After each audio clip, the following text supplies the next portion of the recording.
আমি বলতে সাগর আমি কেমন দিতে পারবো না বলে কি আমি করলাম আমি কেমন দিলে ওর বাঁচবো না আমি মরে নিয়ে যাই ক্যান্সার হতো মানে বাঁচেই না আমি আর কষ্ট করে কেমন দিব এখন আপনি কেমন আছেন? এখন খাইতে পারি ঘুমাইতে পারি শরীরে প্রচুর এনার্জি আসছে আলহামদুলিল্লাহ। আমি হাঁটতে পারতাম না মানে আমার বাসাটা দুতরে ছিল আমি এক সিঁড়ি উঠে ছাদও যেতে পারতাম না এক সিঁড়ি নিচেও যেতে পারতাম না তো সেই অবস্থা থেকে দেহ আলহামদুলিল্লাহ অনেক আপনাকে মুক্তি দিছে। কাছে একটা বাজার আছে এবং প্রতিদিন দেয় আমার ডায়াবেটিস আছে ঢাকার জন্য যাই একটু টাটকা শাকসবজি নিয়ে আসি হ্যাঁ, একটু হাইস্তে আসি মানে আল্লাহর রহমতে আপনি একসময় পুরা বিছানায় পড়া ছিলেন।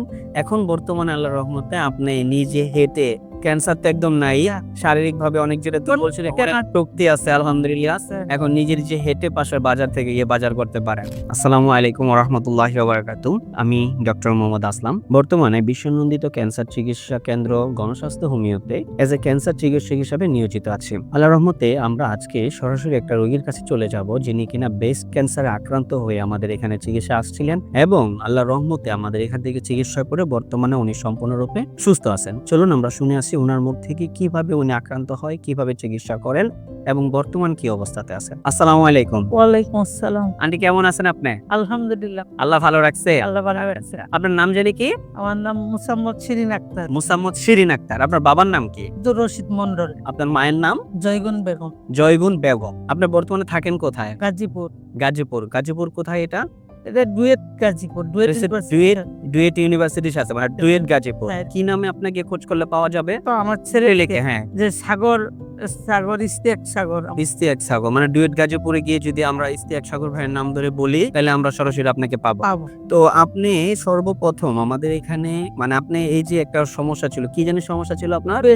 ব্রেস্ট ক্যান্সার ছিল। প্রথমে টিউমার ছিল প্রথমে টিউমার ছিল, পরে সেটা ক্যান্সারের রূপ নিয়েছে। এটা কতদিন আগে? টিউমারটা প্রায় 13-14 বছর 24 সালে আইসা ডিসেম্বরের দিকে দিকে। সম্ভবত আপনার এটা আবার যখন টেস্ট করলেন হিস্টোপ্যাথোলজিক্যাল টেস্ট আমরা করছি, সেটাতে দেখা গেল যে এটা অলরেডি ক্যান্সার ধরা পড়েছে। হ্যাঁ। আচ্ছা, তো ক্যান্সার এমন থাকতে থাকতে পরে আমি বললাম যে যখন 6 নম্বর কেমো টাইম আসতেছে আমি বলতে সাগর আমি কেমো দিতে পারবো না বলে কি আমি করলাম আমি কেমো দিলে ওর বাঁচবো না আমি মরে নিয়ে যাই ক্যান্সার হতো মানে বাঁচেই না আমি আর কষ্ট করে কেমো দিব না বলে আমার ছেলে বলছে তাহলে তোমার কিভাবে চিকিৎসা করে ও শুক্রবার দিন নামাজ পড়ে এসে খায়া মোবাইলটা দেখতেছে দেখতে দেখতে আপনাদের অ্যাডটা আসতেছে এটা অনেক ভালো করে দেখছে আমার মাইসে বলছে মা একটা কথা আমি তুমি কি ভিডিওটা দেখবা আমি কি ভিডিও কোনদিন দেখো পরে আমি দেখছি আমি দেখে দৌড়ো ঘুমে কামনা ঘুমে খাইলে ভালো ভালো হয় না বোধ ঘুমে কামনা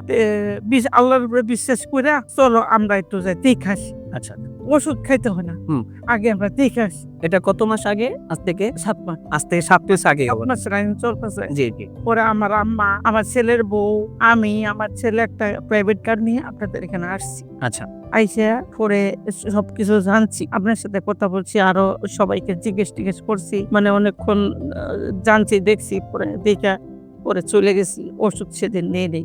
আচ্ছা, পরে আমার ছেলে কয় চলো বাসায় যাই কথা বলা পরে কি করি বাসায় যাই পরে কি হবে না হবে সেটা আমরা বাড়িতে গিয়ে কথা বলে নিব। নেই। তো ওষুধ খাওয়ার পর আমরা যেটা আপনাদেরকে বলি যে 4 মাস পর আমরা পরীক্ষা করব। হ্যাঁ, পরীক্ষা করলে হয়তো বা আলহামদুলিল্লাহ আল্লাহ চাইতো নেগেটিভ আসবে। আপ থেকে আমরা কত মাস পরে পরীক্ষা দিয়েছিলাম? 4 মাস পরে 4 মাস পর আমরা পরীক্ষা দিছি।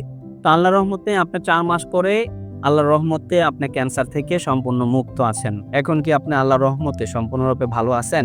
হ্যাঁ এমনিও তেমন কোনো সমস্যা নেই ক্যান্সার তো নাই আর এমনি খাইতে পারি ঘুমাইতে পারি শরীরে প্রচুর এনার্জি আসছে আলহামদুলিল্লাহ। আমি হাঁটতে পারতাম না মানে আমার বাসাটা দুতরে ছিল আমি এক সিঁড়ি উঠে ছাদও যেতে পারতাম না এক সিঁড়ি নিচেও যেতে পারতাম না তো সেই অবস্থা থেকে দেহ আলহামদুলিল্লাহ অনেক আপনাকে মুক্তি দিছে। কাছে একটা বাজার আছে এবং প্রতিদিন দেয় আমার ডায়াবেটিস আছে ঢাকার জন্য যাই একটু টাটকা শাকসবজি নিয়ে আসি হ্যাঁ, একটু হাইস্তে আসি মানে আল্লাহর রহমতে আপনি একসময় পুরা বিছানায় পড়া ছিলেন। এখন বর্তমানে আল্লাহর রহমতে আপনি নিজে হেঁটে ক্যান্সার তো একদম নাই। শারীরিকভাবে অনেক যেটা তো বলছিলেন শক্তি আছে আলহামদুলিল্লাহ। এখন নিজের যে হেঁটে পাশের বাজার থেকে গিয়ে বাজার করতে পারেন।